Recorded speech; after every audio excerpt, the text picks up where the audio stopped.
Hello everyone, this is Juan Bloisi with Washington Interpreters. It's a new year, 2026, and also a new legislative session. Yes, but we have a shorter legislative session this year. It's only 60 days, but I want to talk to you about our bill from last year, House Bill 2032, which we introduced last year, but could not get a hearing in the end. Now, the bill has been reintroduced this year, addressing many of the concerns that we have as interpreters and that the WFSE Union has failed to solve for us in their endless negotiations going nowhere. Also, you'll see in this video how the WFSE Union is promoting a couple of bills, trying to lie and gaslight interpreters into thinking these bills are going to do something for us. But I'm going to expose to you, clear as day, how this is not going anywhere for us. Watch this entire video. Also, do not forget to pause this video at any time in order to read the information you see on the screen. Now, let's get started. What you see here is an email from the WFSE Union to interpreters from earlier today, talking about how the legislative session is in the books and it's week 2, and they're going to show you what they're supposedly doing for you. Here you have Katie Durkin from the Washington Federation of State Employees, or WFSE, testifying, talking about their bills and saying that if a patient doesn't show up for their appointment, the interpreter receives no pay. So you have read these emails talking about their bills and how they're going to gain the right to negotiate for no-shows and cancellations, like that's supposedly going to help us in our struggle. I'm going to show you how this is a lie, and I want you to pay attention to this. You can also see from NOTIS, which has become a mouthpiece for the WFSE Union, they're saying here, unionized interpreters should be able to negotiate payment for LEP client no-shows or late cancellations. But if you read at the bottom of this email from NOTIS, it's saying this does not automatically get LNI interpreters the payments, but it allows them to negotiate with LNI for these payments. Isn't it wonderful? More endless negotiations that go nowhere. But you don't have to hear it from me. You're going to listen from the legislators how this bill is not guaranteeing anything for interpreters. Because here we have Senator Saldana. Listen to this. And we'll move on to Senate Bill 5944. Senate Bill 5944 relates to language access provider collective bargaining. I will note that we do have a prime sponsor virtually. Senator Cortez, if you can hear me, you may begin speaking. Thank you, Chair Saldana and members of the committee. In this bill, it's unmistakably clear that compensation includes when those missed or canceled appointments is a no-show, that it is subject to be bargained for. And it also doesn't force state agencies to agree to compensation at the bargaining table. And it also doesn't force state agencies to agree to compensation at the bargaining table. You heard it here. It doesn't force state agencies to agree to compensation at the bargaining table. So their bills are supposedly giving them the right to negotiate for these appointments, but it's not forcing the state of Washington. It's not forcing LNI to pay, to agree to any compensation. But let's continue. We have Senate Bill 5944 before us. It is making sure that there's consistency with language interpreters in terms of what they're able to bargain for across agencies. It's when a interpreter shows up to a site because they've been there's an appointment and then the appointment had been canceled without notifying that interpreter. They want to be able to at least have that conversation about compensation. It doesn't guarantee there would be. And this just allows them to have the conversation. You heard it from the horse's mouth, from Senator Saldana here. This bill doesn't guarantee any compensation, but allows them to have a conversation about it or to negotiate. But haven't they already had these conversations with LNI? Let's continue. Thank you so much, Chair Saldana, Ranking Member King, members of the committee. My name is Katie Durkin, here on behalf of the Washington Federation of State Employees to support Senate Bill 5944. For our 2025 to 2027 contract, we hit a little snag. It was the first time we had L&I interpreters at the bargaining table with us. The problem arose when we were discussing if and how much compensation they could receive if they showed up to an appointment but the client doesn't. The problem arose when we were discussing if and how much compensation they could receive if they showed up to an appointment but the client doesn't. So it's not that the state would not agree to pay these interpreters, but it's that they said very specifically only interpreters at L&I do not have the right to bring up these missed appointments at the bargaining table. So it's not that the state would not agree to pay these interpreters, but it's that they said very specifically only interpreters at L&I do not have the right to bring up these missed appointments at the bargaining table. Wait a minute, but they're introducing this bill supposedly because they want to have the right to talk about these things, to negotiate. You heard that it doesn't guarantee compensation or payment for these appointments. But then you have Katie from WFSE telling you, well, we hit a snag in our 2025-2027 negotiations, and these appointments were brought up, the missed appointments, no-shows and late cancellations, but supposedly L&I told them that interpreters don't have the right to negotiate over those. Really? But you talked about him, and you're asking legislators to give you the right to talk about it? Very confusing, right?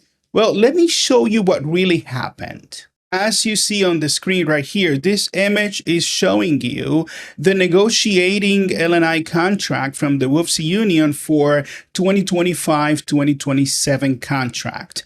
And what you see right here is the bargaining team for the WFSE Union when they were negotiating this contract. So you could see they have interpreters there that were present. Now, remember, these interpreters are not just quote-unquote DSHS interpreters. These interpreters are L&I interpreters as well, but they voted in the election. Now watch this. As you can see right here, this is the arbitrator's opinion and award. If you remember, I made a video last year talking about these things, how the WFSE Union failed to get any compensation or meaningful increases for L&I interpreters or any benefits, and the state and the WFSE Union were not agreeing in anything. They were negotiating, so it had to go to arbitration, which is the worst thing that could happen to a contract when you let an arbitrator paid by the state, paid by L&I or the state of Washington to reach a conclusion. What do you think it's going to happen?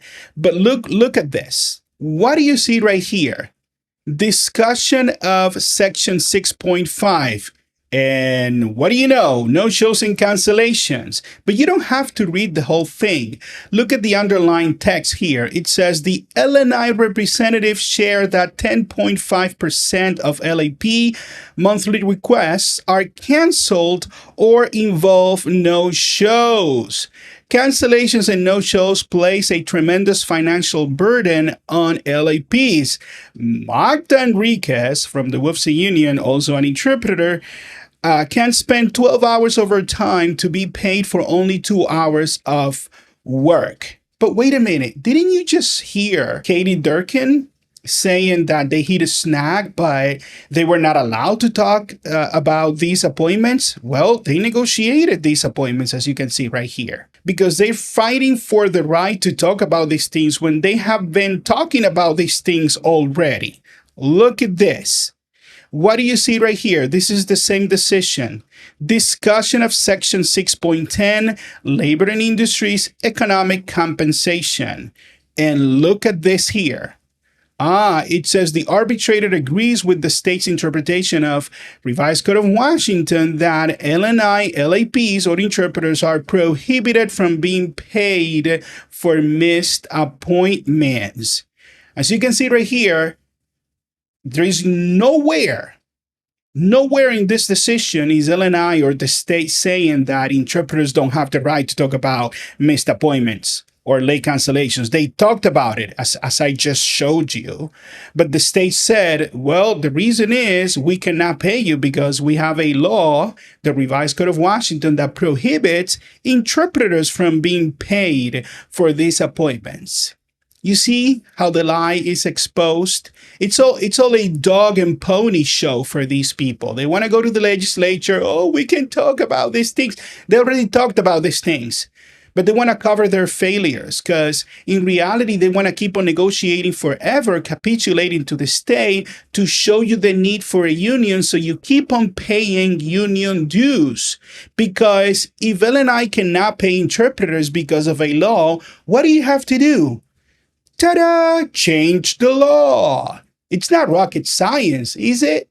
No, but they have a nice racket with the WFSE Union lying to you all the time, making it look like they're doing something. So you jump out of your chair. Oh my gosh, we have to support the WFSE Union. Yes, let me give you my money and union dues so you keep on doing nothing. This is crazy. Let's continue. And it's so clear. Look at the law right here, the Revised Code of Washington that establishes the fee schedules and payment for L&I interpreters as well. Look at this right here, line 5. L&I or self-insurers will not pay for a missed appointment unless the appointment is for an examination arranged by the Department of or self-insurer. So clear as day, all you have to do is change that law. But no. Why isn't the WFSE Union supporting my bill from last year? No, because they want to keep on negotiating and the state's going to be saying no every time. Now, if you remember Representative Schmidt, she helped us introduce House Bill 2032. And House Bill 2032 last year didn't make it to a hearing, but now it has been reintroduced as of January 12th, earlier this month, 2026. And it's actually in the House State Government and Tribal Affairs Committee. And all we have to do is support this bill to get a hearing. We have until February 4th to get a hearing for this bill, a public hearing. So interpreters go and testify. I'm going to be testifying. So I need you to support this bill and reject WFSE's lies. If you remember, this bill is addressing many of these things, but not through negotiating with the state, but making it a law so L&I cannot avoid it. And the first thing that I made sure this bill was addressing was how we have to be fully compensated within 30 days of submission of a complete and valid invoice. So we don't have massive payment delays anymore, right? Another important thing here is how if this bill passes, our bill from Washington interpreters, L&I cannot recoup any money once they have paid you. They cannot take it away because they made a mistake. Also, they cannot limit the daily amount of hours that we work and get paid for. And I know they made a decision, but they could reverse at any time, okay? Yes, they are allowing us to get paid or to bill for more hours, but the thing is they could reverse that decision anytime. But here, our bill, Washington Interpreters Bill, is actually making it a law, so they cannot reverse it. See the difference between negotiating and making it a law? Also, it's prohibiting L&I from having interpreters' information in any public databases, like the MPI number. We don't need that. And the MPI number is just a tool for the WFSE Union to have your information easily obtained, to harass you endlessly for membership dues and all that. And right here, you see, this is the difference. Line 6, providing compensation to a language access provider in the event an appointment is canceled or the injured worker or crime victim fails to appear. Those are the no-shows and late cancellations. But see, instead of asking for a bill to give us the right to negotiate for these things, because we know L&I is going to say no because there is a law that prohibits them from paying us for those appointments. What is our bill from Washington Interpreters doing? Making it a law so they have to pay us for those appointments. This is not hard at all, but the WFSE Union makes it seem that it is hard and you need them. You do not need them, because they're always negotiate with the state and take an L. They're going to take the L every time they're going to be losing. They're going to take that loss because they care more about the relationship they have because they represent LNI workers, the LNI workers at headquarters, and they don't care about interpreters. They only care to get our union dues. But this bill is making it a law, so they have to pay us for no-shows and cancellations. Big difference. And if you keep on reading on the bottom right here, line 10, it's actually making it a law, so they have to pay us mileage reimbursement, which we have not been able to get since Milena Calderari-Waldron from the WFSE Union lobbied LNI to take away our mileage. It's all because of the WFSE Union. These are just facts. Now, this is the beauty of participating in the legislative session. It is your right as an interpreter. You are an LNI interpreter. You have the right to testify and ask for these things. And so right now, this is Representative Charlotte Maynard. She's the chair of the State Tribal Committee, like I was telling you about, where the bill is at right now. So go ahead. That's her email. Please send her an email and say, we need to support. Please give us a hearing for House Bill 2032. We're tired of fruitless negotiations between LNI and the WFSE Union to no benefit for interpreters. We need to compel LNI by law to do these things for interpreters. That's her information. You see her email right there. Also, these are the members of the House State Government and Tribal Relations Committee. You have right there in this image, you see on the screen, you have their email addresses and phone numbers. Feel free to pause this video, copy those emails, and send them an email. You could actually send an email to the chair right here, Charlotte Mena, and then carbon copy the rest of them, asking them to please give us a hearing, give House Bill 2032 a hearing so we can make our case and we compel LNI to do what's right for interpreters. And also, please email Representative Schmidt. She is the sponsor of this bill, and please ask her to get a hearing for this bill. The chair could make it happen, but Representative Schmidt, she's the sponsor of this bill. She can also push for this bill to get a hearing. Explain to Representative Schmidt how we're tired of the WFSE Union and their fruitless negotiations.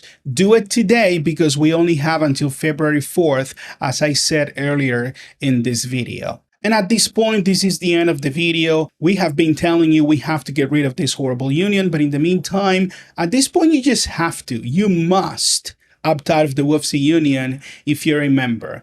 I don't know how many ways I can show you how they lie to you, gaslight interpreters, making it seem like they're doing something for you when in reality they're working against you, but want your money at the same time. Okay, so go to optouttoday.com/WFSE1671 to opt out and keep your hard-earned money. Please remember to email these legislators, contact them, call them.